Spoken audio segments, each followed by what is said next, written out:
if you're drowning your brain in bad thoughts, your body's like, oh my God, it's real. Right? It can't decipher the fake news, right? So why are you filling your brain with that? And when we can begin to visualize things, we can begin to shape our future, because our subconscious can't really tell the difference about those visualizations. They believe they're true. Here we go. Welcome to In the Mental, a podcast for open, honest conversations about men's mental health. On today's episode, we're chatting with Tyler Hayden about building confidence and momentum after life hits you hard.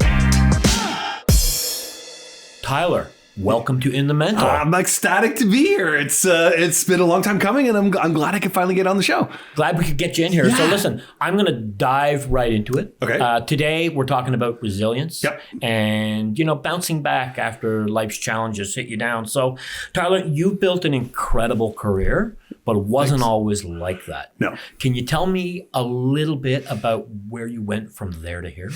Yeah. So, for the last 30 years, I've been a full-time motivational speaker. I've written 28 books, a couple bestsellers. I've been the Canadian Hall of Fame for speaking.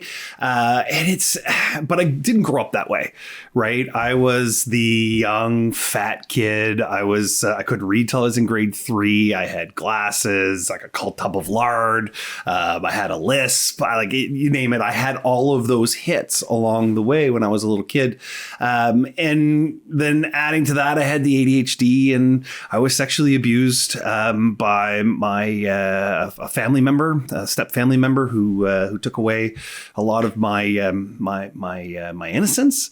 And yeah, so it was a hard go for a while. It was hard to try to figure out where I belonged, what I could do. Academics wasn't my thing. Physicality wasn't my thing, regardless of trying to jump into as many teams as I could.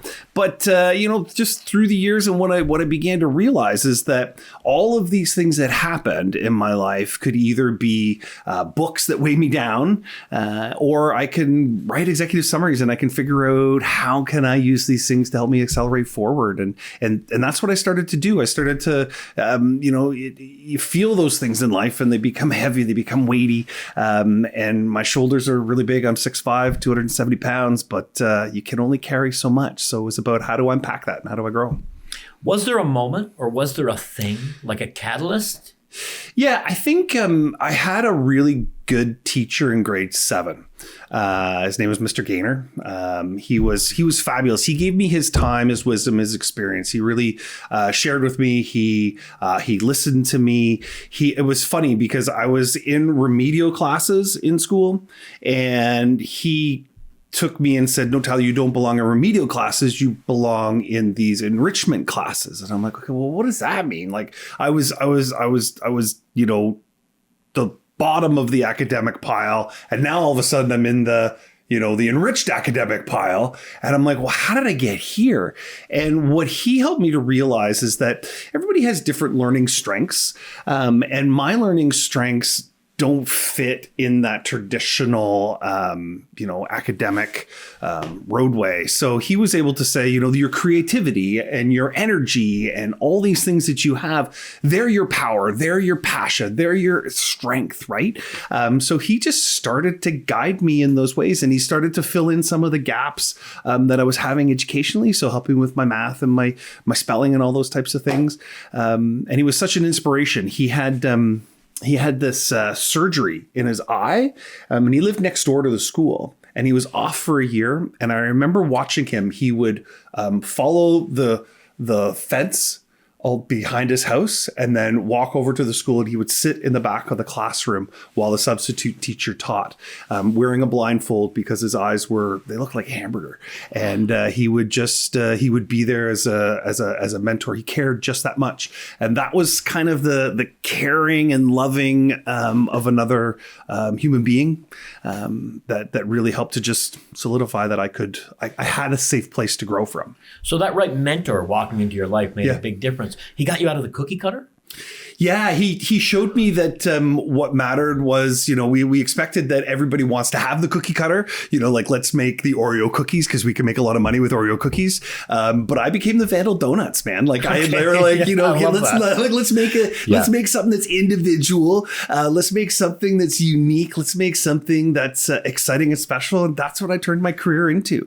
People hire me because I'm fun, because the work that I do is interesting, and it's never the same twice. I remember being followed by a speaker handler. I had 5 shows in 5 days, and this dude was following me around, and he said, every keynote I've been to, I've learned something different. And I think that's just about like reading the audience and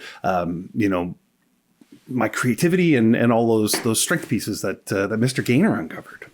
Right. So offering something a little different every time. Yeah. Would you say vulnerability is important?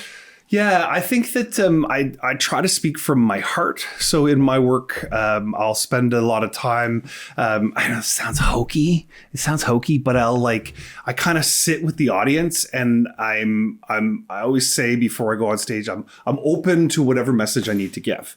And then I just start speaking from a place of vulnerability, and I start taking the stories that I like to tell, whether it's about swimming with great white sharks in Australia, jumping out of airplanes, driving NASCAR, whatever it is, right? I'm telling those high energy stories. And then I tie the message in. Somehow I just kind of feel what that message needs to be. And I'm not afraid of having those hard conversations. That's what I think this show is about having those hard conversations and realizing that hard conversation helps to lead us to better things. If we sit with those hard conversations inside of us, then we don't have the opportunity to leapfrog forward. Right. Absolutely. Yeah. I mean, it's all about being hokey. Yeah. It's okay to be hokey because that's what we are. We're all kind of weird, right? Right. Yeah. I mean, dad jokes are what they are, right? Yeah. And I got 5 kids, so I got them coming. I got plenty of dad jokes. We'll do a whole show on that sometime. Yeah. Right. We'll have to do a whole reel of dad jokes. Yeah, exactly. What was going through your mind at that time, before you'd found that mentor, like identity-wise, personally? Yeah, I didn't know who I was. Like, I was struggling to try to figure it out. I had a great big brother who was super successful, doing all really cool things. I wanted to be my big brother, but I was weird. Like, as a little kid, while all my friends were listening to like Ozzy Osbourne and like Black Sabbath, I was into 50s and 60s music, and I was like, I was jamming with that, and I like to go out and be in the woods and go camping and build swings, and I love to be creative. I love to make things, and if we were doing a project in school, people would be writing papers. I'd be drawing pictures and building full scale models, and everything I did was just different, and I just felt outside. And so what I started to use was humor to kind of find my place. And I had a really great group of friends that kind of just enjoyed my humor. That humor kind of continued to grow, became part of my personal brand before personal brand was a thing. And then, in high school, it became cool to be different. Started the largest student-run student leadership association in North America, partially because I could get people excited and energized. And that kind of led into the speaking career of just being different and being fun and being able to monetize and market that which is our greatest strength. I read a book called Gallup.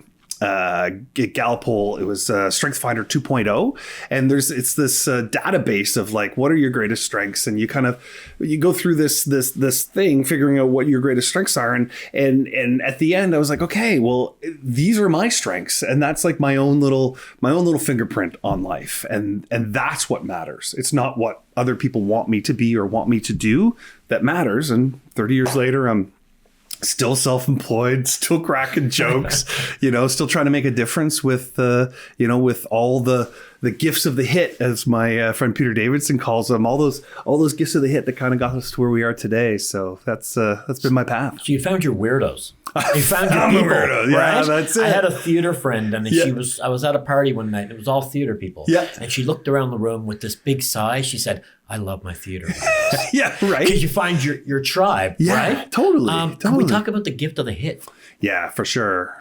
I mean, so one of my biggest hits, if not being able to read till you were in grade 3, having a lisp, not being able to flunking math, like if none of these were enough, if being the fat kid wasn't enough, if having divorced parents wasn't enough, I was that little kid who was sexually abused. As a little kid, you kind of, you want to kind of be involved with all the other kids. And in my experience, we would always go to family's house, and there were lots of kids, but they were always older kids, and I was the youngest kid.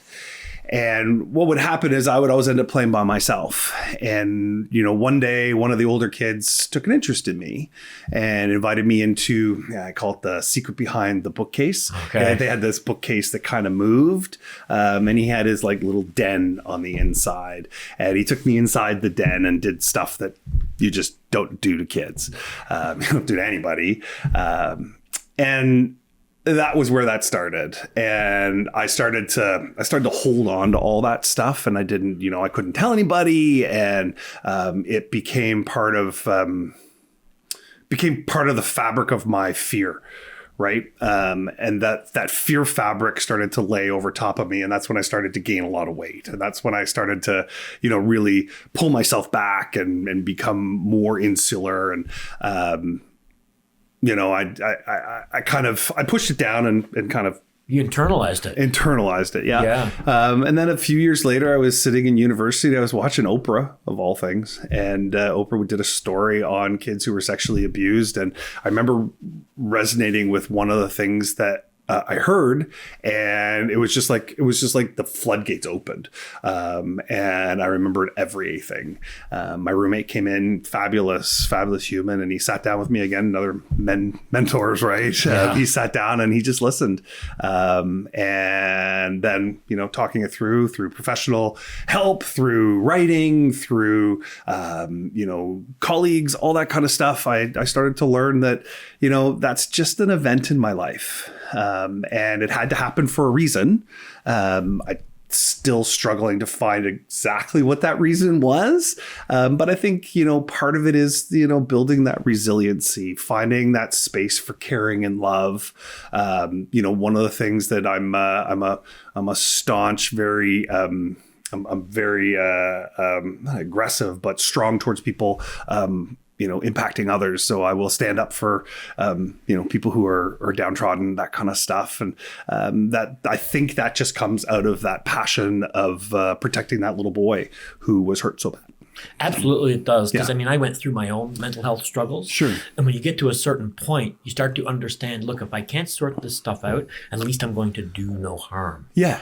Right. Yeah. And, it's something you said resonated me with, like, things happening for a reason. Because Yeah. that's one we like to throw around a lot. Yeah. And I like where you went with it, because things may not happen for a reason, but we can make reason out of the things that happen to us. Yeah, we can make things better. Like, it just because it happened doesn't mean that it happened without reason. And if we can find some power in something, in that something, whether it's I lost my job, whether it's I lost money at the casino, or this relationship didn't work out. We can learn from each one of those things. I think it's about failing forward. In one of my keynotes, I talk about this time I was doing a lip sync of Madonna at school, and I didn't put underwear on underneath the pantyhose, and I fell down in front of the entire audience. Both my legs opened up, and full on shot for 1,000 people to see. And what I realized is that I could have either sat there and, soaked up the cream soda that caused me to slip, or I could get up and dance. And I think that that's the message. It's like, how am I going to get up and dance? If your little ass was made of glass, had been broke for long ago. That's what Kate Bretton's saying. And, if you're going to fall down, right, you're not going to break. You just got to work your ass off to get up, brush yourself off and get back to business, right? Find out what that nugget of wisdom is. Find out what that nugget of learning is and figure out how to apply it. Why was this gift given to me? Why does this matter for me today? Or, you know what? I don't know why this matters for me today. I'll just park it over here, be conscious of what it is. I'm not going to let it hold me down, but these are the core learnings that can be in there. And how can I grow, right? How can I go? How can I move? How can I use this as an accelerant, right? As opposed to an extinguisher. So action. Action's everything. Yeah. Like how did that affect your confidence? Well, you know what? You have to fail forward, right? And failure is just finding one way that doesn't work, right? Failure is just figuring out the path forward. And through failure, you can either reduce your confidence because you're internalizing it's holding you down. And it's like in my TED Talk, when I have those books, it's like these things can hold you down. Or you can say, okay, what is the wisdom inside there? How can I use it as an accelerant? How do I use it to move me forward? Right? You don't want it to hold you down. So failure becomes a data set. Yeah, it becomes an opportunity. Right. And throughout all of those opportunities, they're gifts. Those gifts are opportunities for us to be better. They're gifts and opportunities for us to learn different perspectives. They're gifts and opportunities for us to be able to help somebody else. That hit you got might be to help somebody that you're going to meet on the street. You never know why you're getting them, but they're just little gifts that you're either going to unpack and use or not. I tell my kids that life is like a warehouse. And every day we walk into this dark ass warehouse. The lights are out. You can't see anything. And you're given a box. And if you're given a box, it means you get to live that day. If you don't get a box, that's it for your run. Yeah. And inside that box, you have a choice of either opening the box or just carrying the box around for the day. And that's what the day is. It's a box. And if you open the box, there's going to be something inside of it. Sometimes you're not going to like what's on the inside of it, but that becomes an opportunity to learn. Sometimes you're going to have a little chunk of gold, right? And you're going to toss that in your pocket. You can use that to accelerate yourself as well. But you never know what's going to be inside the box. A wasted day is when you walk around with the box because you have to give the box back at the end of the day. You get to keep whatever's on the inside, but the box has to go back. But if you don't open the box and you don't actually engage with what's inside of there, and you lose the opportunity of what that is. Now, not every opportunity in life is going to be good, and not every opportunity in life is going to be bad, but it's going to be what it is, and it's how you're going to use it that matters. And sometimes we don't even recognize the opportunity for what it is, right? 100%. And and some of them are going to cut. You're going to have this whatchamajigger in the box, right? And you'll never know what it was for, right? But it's a whatchamajigger, and it just didn't transpire into being used, but there was a possibility you might need that, or you didn't figure out how to plug that in later on. Maybe that whatchamajigger was the next Google, right? But you missed it, right? Yeah. No big deal. Who cares? Whatever. There's more things along the way. There's always something else around the corner. 100%. Yeah. 100%. Why? So I find as men, sometimes as a whole, and I'm generalizing, we have trouble opening the box sometimes. And we can really you're talking about ADHD and sexual abuse trauma. And we have a hard time opening up and being vulnerable about that. Why do you think that is? I think there's a ton of social construct around that. I think we're, told to brush it off, toughen up, man up, all of those things. I think I'm a dad of 3 daughters, so I value that affect that I've learned. I think that as men we're told to experience things a certain way. We're told that we need to be a certain way. We don't. I think we're all human. I think we all have the things that hurt us. We all cut when we're all bleed when we're cut. We're all going to learn and grow in our own way. And men just are not empowered maybe to share. It doesn't come naturally. Sharing is definitely part of our play. There's a great book called Red Rubber Ball at Work. Okay. And Red Rubber Ball at Work talks about how And the best parts of the work that we do are the games we used to play when we were kids. Okay. So if you think Tell me a little more about that. Okay. So like if, some of the best teachers probably played school when they were kids. Some of the greatest athletes probably set up little challenges for themselves that were physically active. The kid that is the banker or the entrepreneur might have had the lemonade stand. The things that we played at, we are most successful at in our life. And I don't think we maybe encourage little boys to play at sharing. Right? When we can play at sharing, that gives us an opening to be able to learn how to share. It's the gamification of everything. And my business is gamification. My business is helping people to play through things, and play gives us an opportunity to be able to express things in different ways. As we're learning to share some of our vulnerabilities, regardless of our age, we play our way through it, right? So some people use comedy in order to share some of their vulnerabilities. Some people use art. Some people use writing. Some people use cooking. Some people, whatever it is, that's one of the first steps, is to learn how to play through that thing that is that's hurting you. Yeah, so that'd be a good first step for a man then. Yeah, is what game do I like to play? Yeah. Well, maybe so I'm 6'5", so basketball, right? So you're building that community, and all of a sudden through that community, you develop trust enough in another individual to have a conversation. I'm doing improv right now. So maybe it's working through some of those things through improv, just finding a way to express that thing, and then not being afraid to let the doors open. Right? Don't be afraid to let the doors open. When I opened up to Gus about being sexually abused, my world, I was taking outdoor and environmental education. So I was rock climbing, hiking, and canoeing in university. So that's my degree. So we spent a lot of time debriefing and talking about the activities that we had done. And so that one-to-one debrief with Gus was very familiar to me. And that's part of the way I'd been playing for years, was through these outdoor adventures and that kind of stuff. And part of that adventure cycle is the debrief. So that I was playing with him when I was sharing what had happened. So how do you like to play? Right? How do you like to play?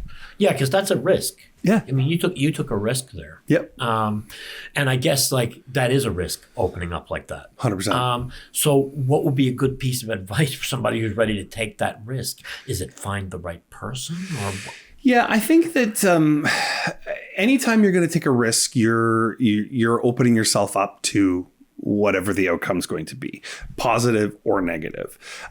So taking risks that are calculated in the beginning are really important. Right. So you don't want to, and I've jumped off of cliffs that are 30, 40 feet high, but I didn't start there. I was jumping off of, diving boards. Right. I've jumped out of airplanes, so you raise the stakes as you become more comfortable and as you build your resilience.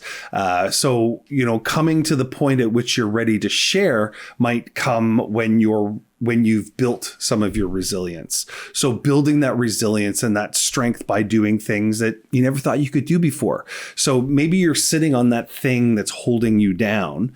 Go try something new. Instead of playing video games like you do every day, step out of your box, and go for a walk in the park. It doesn't have to be, you don't have to jump out of an airplane, right? But just do something that's different, that makes you vulnerable in a different way.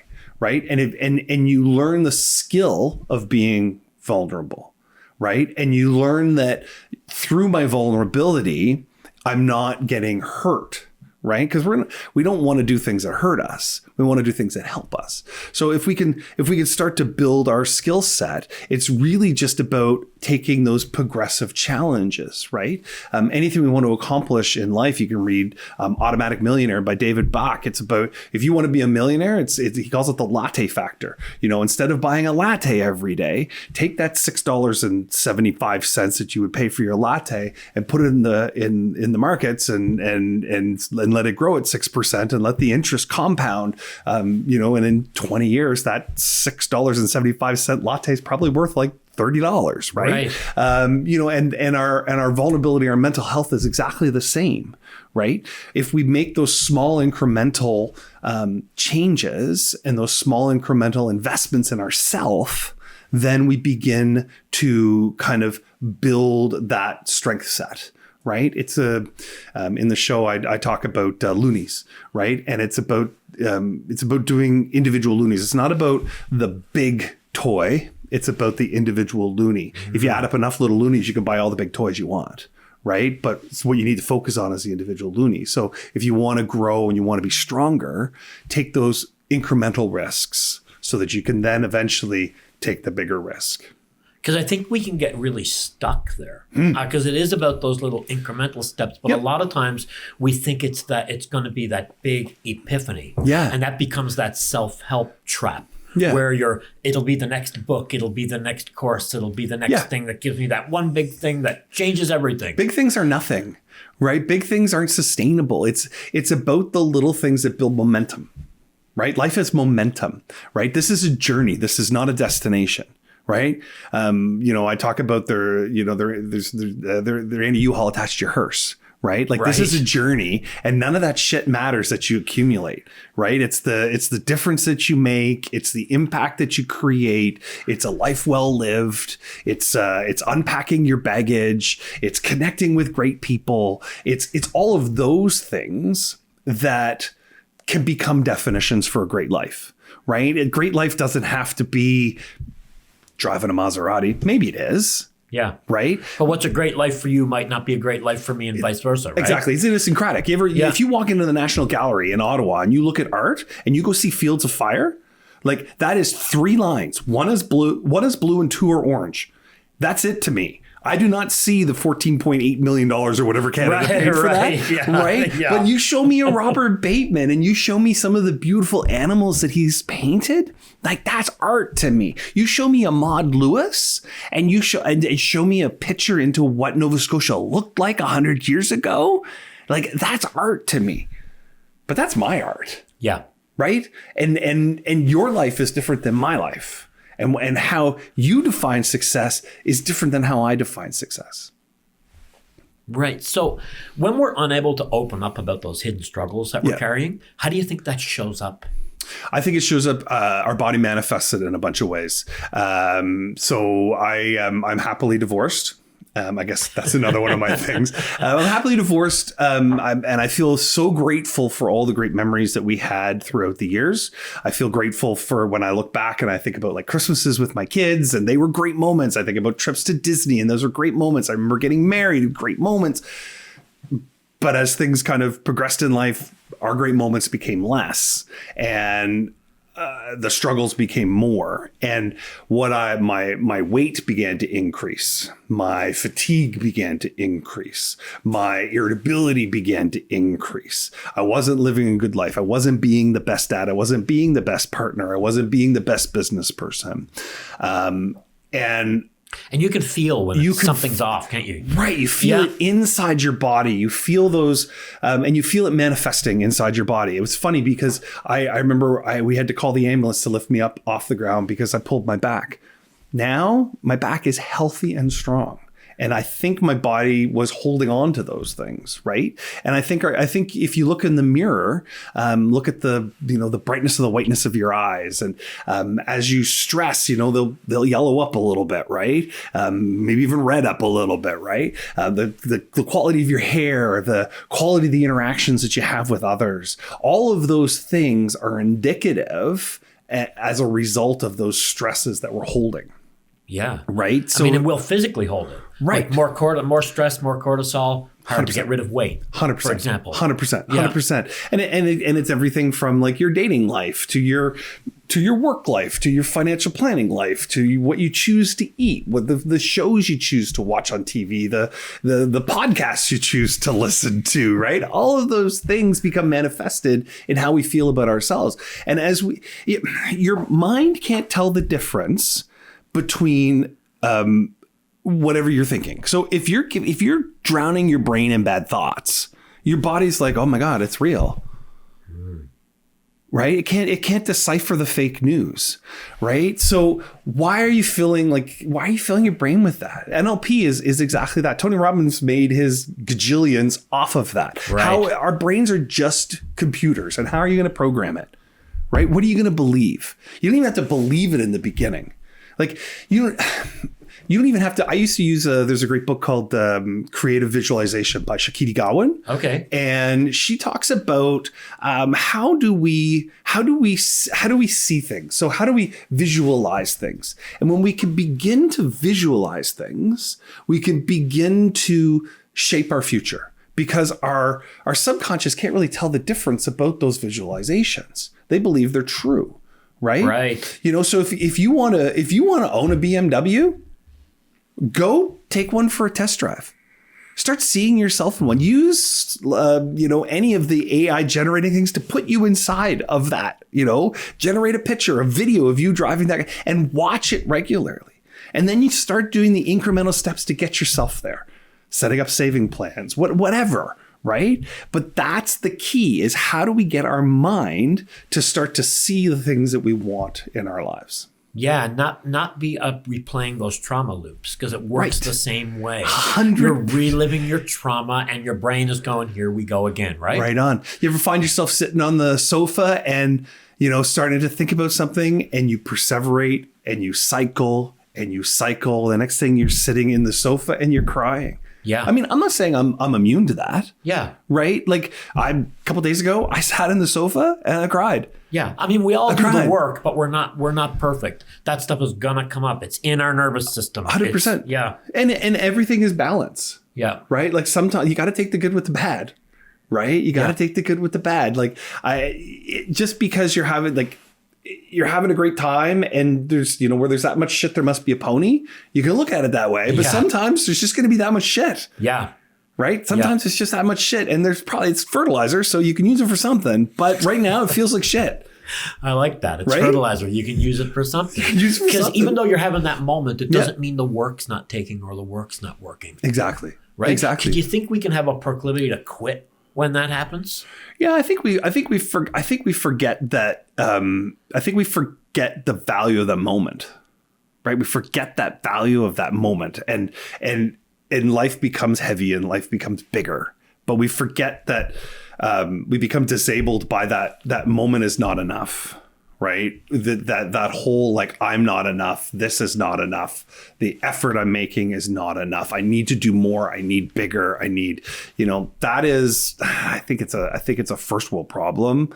We're always striving for that silver knew nothing with a string on the end. Yeah. Right. That's in my book, Living Life Large. That's what we're chasing. And it's just a silver knew nothing with a string on the end. If we sit in the moment and we say, this matters, this is what I'm doing right now really friggin' matters, and I'm going to invest in this, then that's enough. Yeah, because there are ups and downs. We're always trying to chase being happy all the time, but life is contrast, is it not? Yeah, 100%. You know what? Here's the thing. If you don't know what it feels like to feel like shit, you'll never know what it feels like to feel happy. Yeah.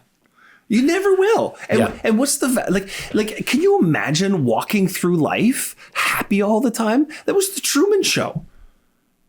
The most unhappy individual in the world was Truman, because he was happy all the time.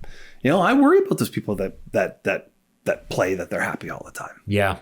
Right? Yeah, because we're pushing something down. Yep. Right? Yeah. It's coming back around to that vulnerability. Yeah. You got to get it out of you. Yeah, it's the bubbling, right? And it doesn't all have to come out at once. You do not need to be a hot mess all the time.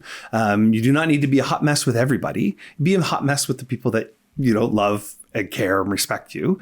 You trust. That you trust, yeah. And building it's like the bison, right? The bison, they put the babies in the center and they stand outward and they build a ring around the baby buffalo. Okay, I did not know that. Yeah. And they do that to protect them, right? So we want to find those buffalo, right, who will stand around us while we be that baby buffalo. And it's okay to be the baby buffalo. Sometimes we're standing out in the outer ring protecting others, and we find those people that will do that for us. And I think sometimes we're going to find what we thought was the buffalo, but it was a dangerous animal, and that shouldn't stop us from trying again. Yeah, for sure. And you're going to get cut. You're going to get hurt.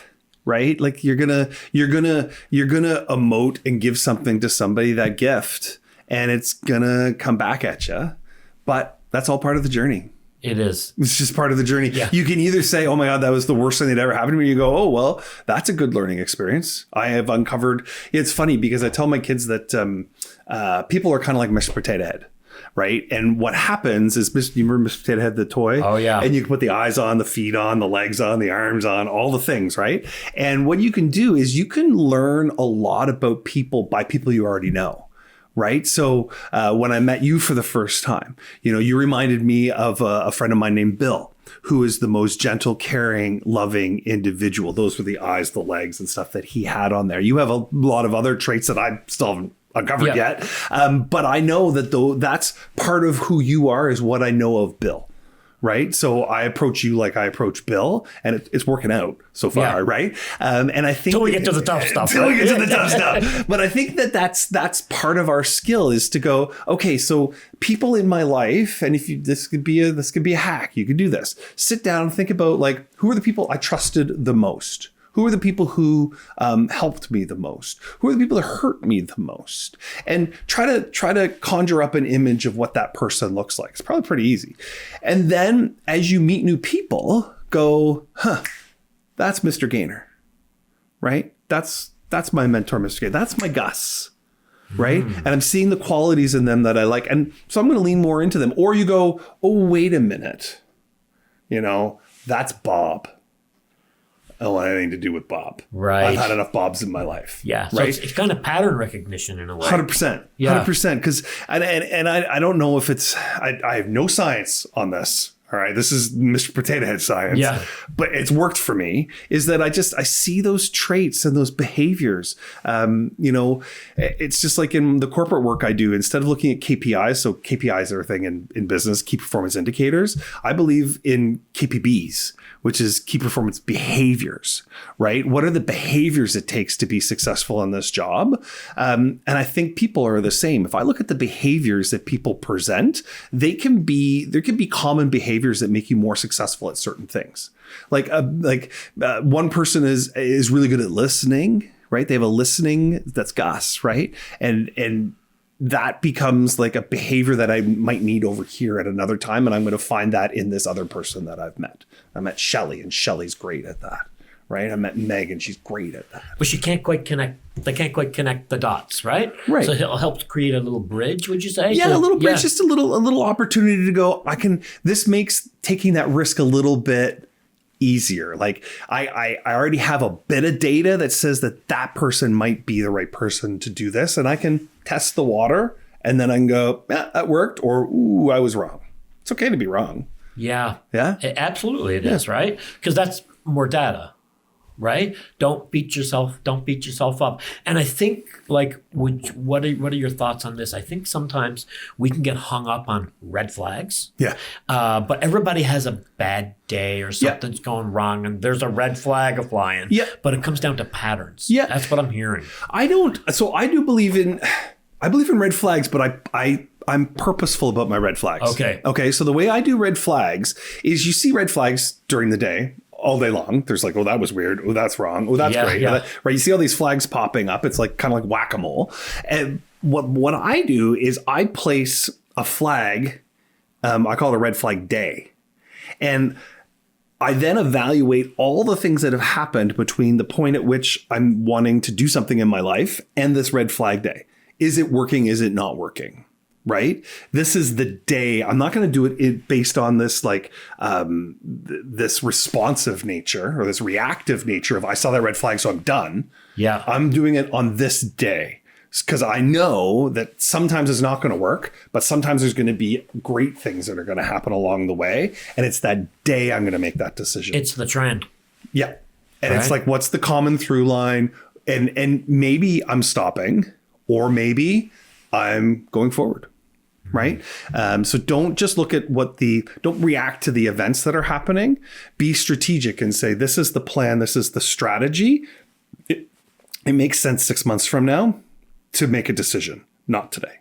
Yeah, I mean, look at things from a little bit of a macro level too. Like, don't get stuck in the details. You're reminding me of a conversation I had with a therapist once. Okay. When I had a successful tangle with depression. Yep. Got in front of it, but I went back in to see her one time, and I said, I think I'm depressed again. Okay. And she says, well, how long have you been sad? And I go, a couple of days. Yeah. She goes, so it takes 2 weeks for you to be clinically depressed. Don't talk yourself into depression. Right. Right.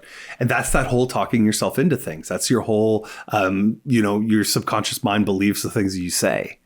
Right. One of the first things that I say before I go on stage is, I'm going to be really funny today.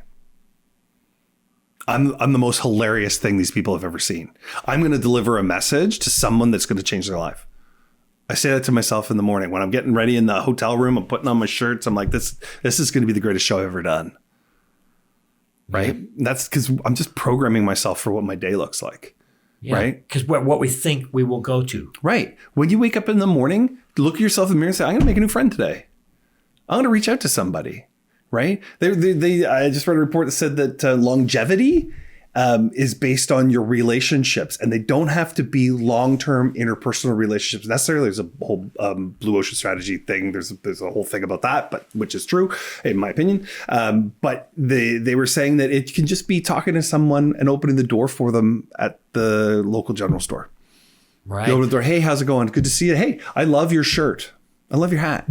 The person you see at the store. 100%. Because we hear a lot about the loneliness epidemic. 100%. And people automatically, they think it just means romantic relationships. Yeah. But that's not true. Because I find as guys, we can tend to be isolated and lonely. We will isolate ourselves, right? And it's it's that practicing of connection. Right? It's that practicing of connection. I think that a growth area is going to be, how do people connect? I think that in the next 5-10 years, people are going to need to learn how to connect. And the secret sauce is you just have small connections, have lots of small connections. Next thing, you're having bigger connections. It's like everything. It's like you have small investments. Next thing, you're making bigger investments. I mean, you drive a small car, you drive a bigger car. Like it's the natural order of things, right? Yeah. So you just got to start doing the little things. Especially in this day and age where we're heading into AI. Yeah. And our work is becoming increasingly isolated. Yes. Yeah. And you're going to have more and more free time. So as a result of AI, we're having more free time to be able to engage in more meaningful things for ourselves. So let's figure out what those meaningful things are so that we can enjoy them. What's a way to find out what those meaningful things are for you? Yeah, what would you say to a guy? I'm looking for some meaning in my life. I'm looking for some purpose. I don't feel like right. Yeah. Well, what do you love? Yeah. You know, I used to, so I wrote a book called Catching the Carrot. Okay. And it's a personal strategic plan. So in business, they write strategic plans. What's your mission? What's your vision? What are your objectives? What's your 5-year plan? What's your SWOT analysis? All that kind of stuff. You do it for yourself. Okay. So you don't have to buy my book. Just go Google how to write a strategic plan. You can write your own. And the one thing that always came out of those coaching sessions was, what do you love to do? What do you love best? Okay, let's figure out how to do more of that. Right. And it might not be what you love right now, because you might be mired into like, there's nothing in my life that I love. But I used to love playing basketball, or I used to love plants.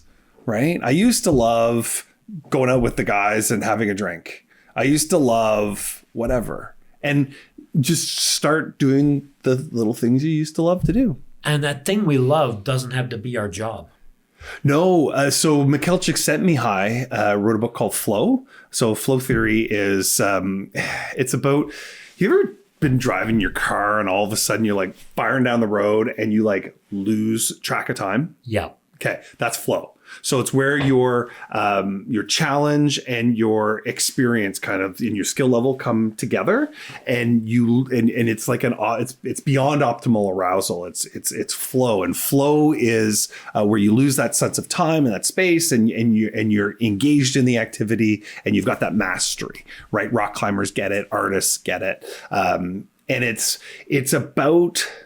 That's what it's about. It's about finding that space where we just kind of lose ourselves in the thing that we're doing, right? That's what flow is all about. And that's what we seek. That's what we seek in those experiences. So finding those times where we're gardening and all of a sudden you look up and you're like, oh, I've been gardening for 12 hours. Right. Or I'm watching movies or whatever it is. Like, it's your thing. Right? I've had it on the stage. There you go. You're just like, I don't remember the last 30 minutes of that act. Exactly. Because you're just in it. You're in it. You're in it, right? And you can't sustain that for a full day.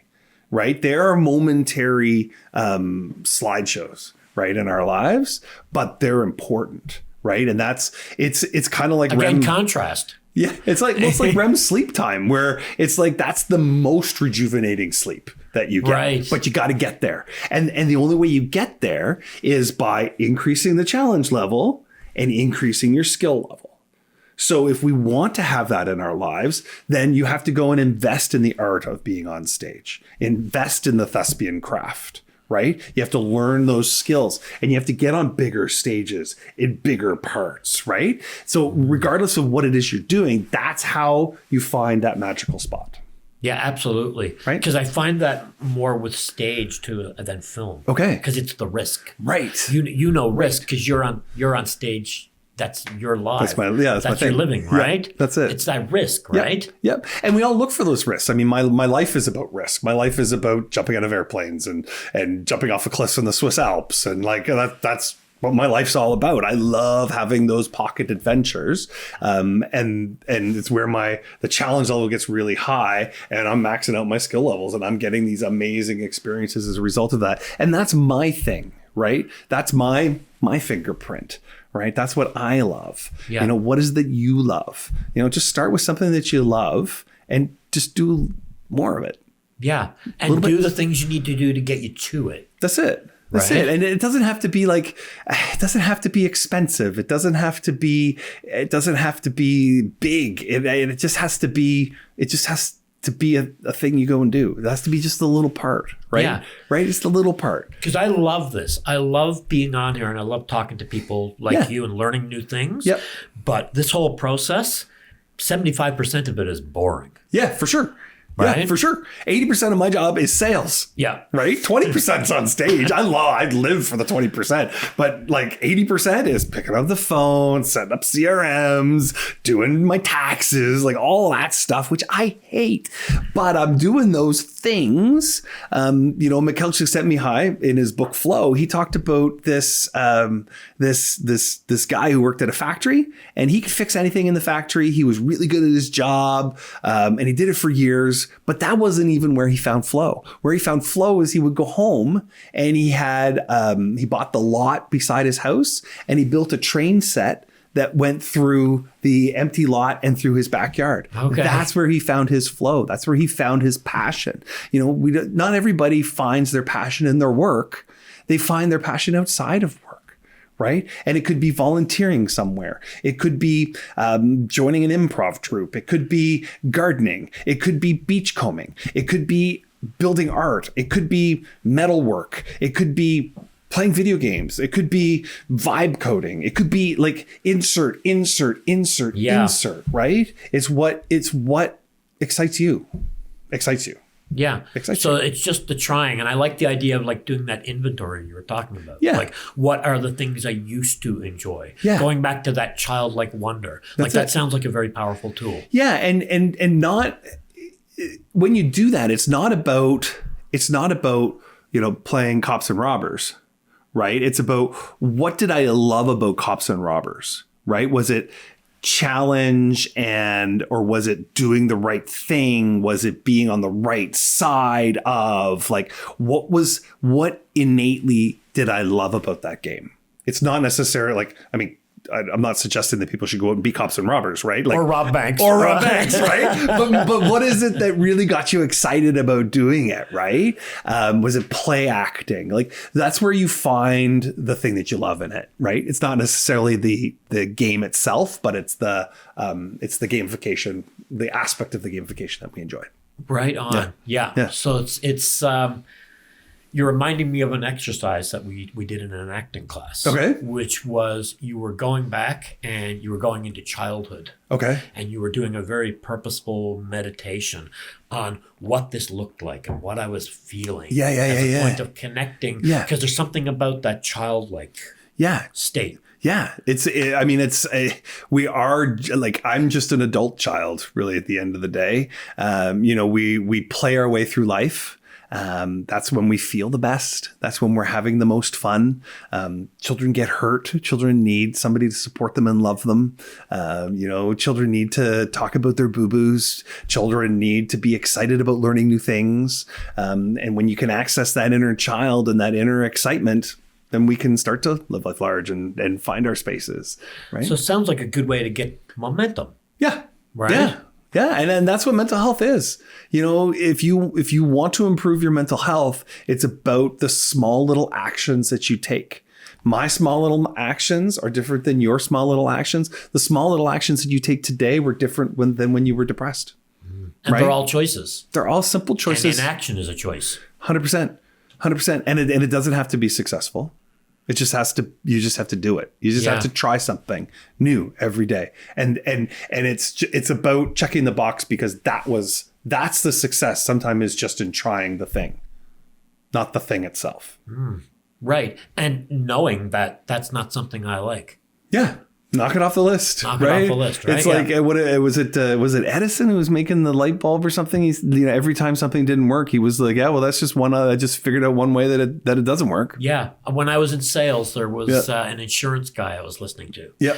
And it changed my life for sales, right? Yep. He said the industry average was, for every 10 calls he made, he'd get 3 meetings and 1 sale. Yep. So every time he got a no, he said, I'm 1 no closer to yes. I do. So my sales training, I actually have a sheet of paper, 8.5 by 11, with the word no written on it. And you have to knock off every time you get a no and try to beat your average of like, that was 6 no's before I got a yes. Right. And away you go. So, when we're not used to being vulnerable, for example, and we're trying to get vulnerable, we're going to make mistakes. There's going to be no's. There always has to be mistakes. They're not mistakes, they're opportunities. So that shouldn't stop us from going forward. No, they're just opportunities. Yeah, they're just opportunities. They're just opportunities. Let's reframe it, right? Let's reframe it. They're not no's, they're opportunities. So is that a key thing you do to keep momentum? Yes. Because I know sometimes we've got the momentum and then something falls apart and then we can get stuck again and start spiraling. Brush yourself off and get back to business. Yeah. Like you brush and you can sit there and you can feel bad about it. Like, it's okay. You can go, oh shit. But you got to brush yourself off and get back to business. Like, laying in bed doesn't help anybody, especially you. Yeah. So be in it and feel it. Yeah. But don't get stuck. That's the energy. Don't ruminate in it. That's right? it. It's energy. Yeah. Life is energy, right? Life is energy, and it's what you're willing to put in it, right? And I have an exercise where you hold these washers on the end of a string, and you hold the washer and you think left, right, and the washer will start to swing left and right, and you say front, back, and it starts swinging front and back, around, and stop, and it will do all of those things. And the reason why, I believe, it's the Aristotelian triad. It's mind, body, and spirit. So what our mind thinks, our body wants to do, and our spirit is excited about making it happen, right? So if we believe that washer is going to swing, our brain is going to tell the little muscles at the end of our fingers what muscles to use to make the washer do what it is that we want to do, because that'll make our heart happy. Right? So what is it that you want in your life? And start to think about it. Back to the Shakiti Galwin. What's the visualization? What does it look like? What does it smell like? What does it feel like? What does it feel like to be in that state that you want to be in? Right? And be in that state at that moment. Like, be there. Be like, just like you did in your acting class. Being in that moment, right? And then that moment becomes reality. And your body starts to do the things that it needs to do in order to get you there. Your spirit starts to believe that you're already there. And the next thing, you'll start taking steps towards that. That's my experience in life. It is. And negative emotions are just normal. Like, I think we can get hung up on those sometimes. And I know I've had my setback in the work where I'm just like, why do I feel like this? I've done the work. Right, exactly. I was doing so good. Everything was going so well. Totally. Right? Well, you're going to compound the interest in one way or another. Yeah. You're either going to compound the shit or you're going to compound the gifts. Which do you want to compound? Right. Yeah. And I mean, one thing I leaned into was stoicism. Okay. Which gets misunderstood a lot because, to your point, people think, oh, it's just about being rigid and not feeling emotion. Right. No, that's not what it is at all. Yeah. You feel the emotion, you process it, Yep. but then you just don't let it govern your decisions going forward from there. Right. It sounds like not ruminating. Yeah, not ruminating. Like, and it's about not letting other people own your emotions. It's about not letting other things own your emotions. They're yours. They're okay to feel, and then it's okay to move forward. Yeah. That's it. Yeah. Just don't get stuck there. Right. You can visit, but don't get stuck. Don't get stuck. Right. Yeah. Well, I mean, would you want to be at Disney World for the rest of your life? Right. Yeah. Right? That would get a little old. Yeah. And you don't want to be in purgatory for the rest of your life either, right? Yeah. You don't want to be in either of those places. Yeah. Right. So, but it's okay to visit. It's okay to visit purgatory just as easy as it is to visit Disney. What are some other simple systems you use? Yeah. So for me personally. Yeah. So for me, one of the most important things is every morning I have a routine. So my routine, get up, I always make my bed. Right. I get up. I always have a cup of coffee. I always sit with the dogs. I always go for a walk about 30 minutes in the morning. The dogs dictate that. Yeah. So that's those types of routines are very important. Right. Because again, back to that momentum and I've been self-employed. So back before remote work was even a thing, I was doing it 30 years ago. Right. That's all I've ever done. What I realized was it's about getting started. Right. So part of my tricks for getting started is to have similar starts every day. So it's always the same thing. So I never have to think about what I need to do for the first 20 minutes. You have a launch pad. Right. Yeah. Yep. So that's part of it. The other part of it is then I never finish all of my work the day before. I always know where I'm starting the next time. Right. So that's a side hack where as soon as I sit down inside the office, that screen is open, that thing is there, and I start there, right? So I know I'm starting here and I know where I'm going. So I never finished fully the work so that I can have a place to start because it's a journey. It's not a destination. So those are some of the side hacks I use. The other stuff. Like a bookmark. Yeah. Right. The other stuff is make sure you go exercise. Go to the gym. My days, my partner looked at me. She goes, when was the last time you were at the gym? Right. When I was sitting in my Sorrow there the other day, she went, when was the last time you were at the gym? And I went, it's been about a week and a half because I had this nasty chest cold thing. And, I could feel it coming. And I'm like, okay, yeah, you're right. It's back at the gym. It's time to build those positive endorphins. It's time, when I look in the mirror and I jump, I don't want to see myself, everything's still jumping, which is the thing, right? So, that's my momentum. That's my motivation, right? So, that exercise physiology, eating. So I have ADHD. One of the things that I read about was about how being a vegetarian helps with ADHD, and I'm vegetarian now. Not because I was a chicken farm. I was literally killing 1,000 chickens a year as a vegetarian. So it's not ethical. It's become a little more ethical, but it wasn't ethical in the beginning. It's just about that healthfulness, So start to look at ways you could do things differently like that. And the diet that's right for you. Right. Right. Yeah. But don't be afraid to try out new diets, right? Whether it's a Mediterranean diet or, whether it's a vegan diet or whether it's a Mongolian diet. Get the meat sweats. Maybe you like the meat sweats. Right. I don't know. Maybe and meat sweats there's are a few there's a few things we know, like don't eat a lot of processed sugar. Right. Yeah. Yeah. I would imagine that's maybe is that an ADHD? Totally. Yeah. Stay away from processed sugar, right? Yeah, totally. Because I feel the impact of that on anxiety. Yeah. So, what's funny is I drink a lot of coffee. I tried doing the meds for ADHD, but for me, it's about the caffeine, and I can drink enough caffeine to keep myself level. Okay. Versus taking, the Concertas of the world. Not that I'm slamming Concerta. I know. No, so I'm kind of, I think it sounds like we might be of the same mind, which is if the drug, I'm not against drugs, but if they work for you, great. But they didn't work for me either for depression. Okay. And I had to do other things. There you go. Yeah, that's exactly it. Like you have to find out what works for you, how to make that stuff become your path. Yeah. And I think sometimes like there was a real push on morning routines there for a while. Mm-hmm. So I follow a lot of like self-help content. Okay. And some of them were just getting like ridiculous because I like to see what people are talking about, right? Yeah. So it's like, you have one that you keep it simple. Yeah. It's not like a 4-hour morning routine and you're like, oh my God, it's 11 o'clock and I'm finishing my morning routine. It's just about getting started. It's just about it's just the little bit of rocket fuel to get you started in the day. That's it. Yeah. The other thing that I do is I have a bookend at the end of the day, which is when I roll over my partner Meg. I look at her and I say, well, what's your favorite part of the day today? And that's how we end our day. And it's for those who might struggle going to sleep, is setting up that moment to say, well, okay, this is the end of the day. Right, this is my final moment, is talking about what was my favorite part of the day. We want to end our day on something that's a positive thought, right? I don't want to go to sleep thinking about the thing that made me angry for the day, right? Because that's usually the thing that keeps me up through the night. Yeah.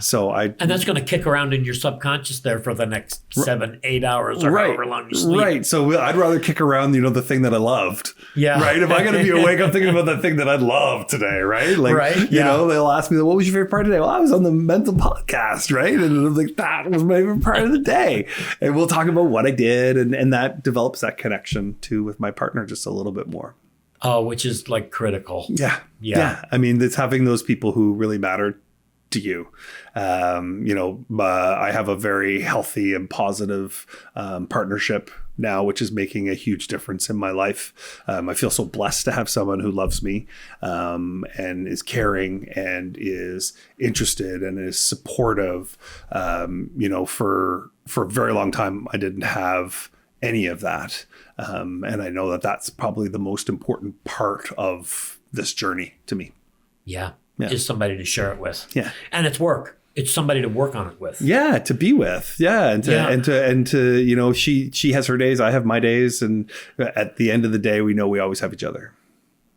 That's a beautiful place for us to like kind of glide out of here on, I think. Love that. If you could leave like one piece of advice. Yeah. If we could end on that for guys that are maybe feeling like they lack momentum, things are not right, they're a little stuck, like kind of like one thought that we can leave everybody with or an idea. Okay, here's the idea. Take 10 pennies. If you're in the States, it's a lot easier to find your 10 pennies. If you're in Canada, you can use nickels. Put 10 of them in your right-hand pocket or put 5 of them in your right-hand pocket.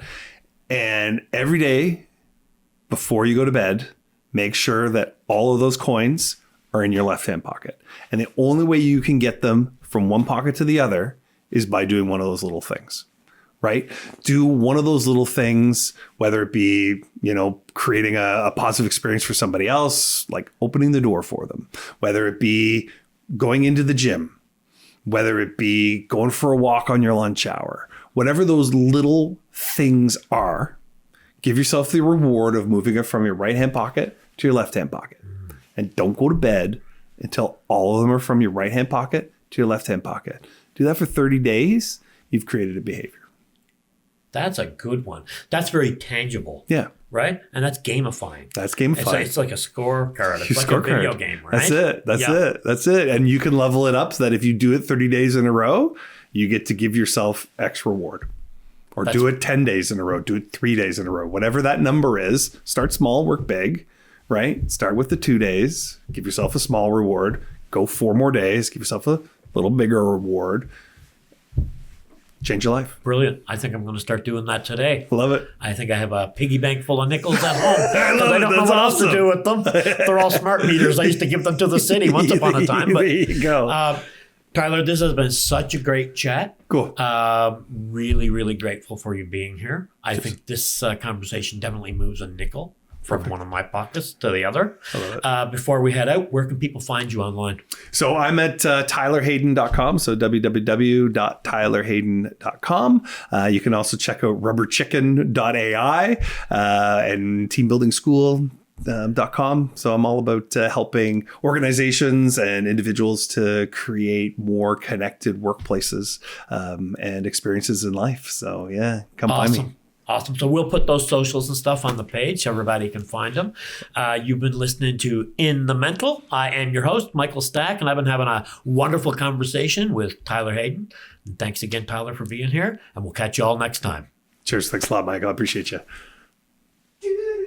You need some outro music. Yeah. Where's the outro music? Here we go. You've been listening to In the Mental. Check out our YouTube channel for some extra material with today's guest. And remember, this conversation is not a replacement for a qualified professional. So don't be afraid to get your ass to a doctor or a therapist. Until next time, stay healthy.